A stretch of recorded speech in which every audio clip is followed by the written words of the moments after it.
Want to manage plugins and themes via your Hostinger account?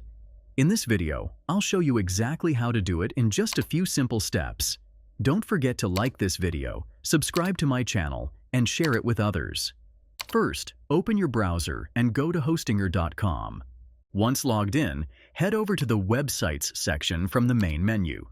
Here, you'll see a list of all your websites. Click on the Dashboard button next to the domain you want to manage.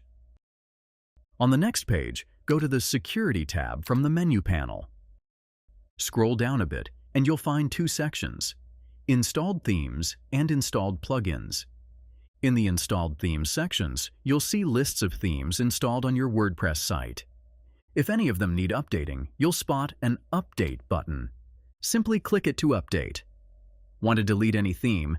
Just hit the trash can icon next to it and confirm the deletion. Similarly, in the Installed Themes sections, you'll see lists of plugins installed on your WordPress site. If any plugin requires an update, you'll see an Update button. Just click it to proceed. To remove a plugin, click the trash can icon beside it and confirm the deletion. That's how easy it is to manage your WordPress plugins and themes via Hostinger. If this video helped, make sure to like, subscribe, and share. Now, do you want to get a discount on Hostinger? Use my affiliate link in the description for an exclusive discount on Hostinger. See you in the next video.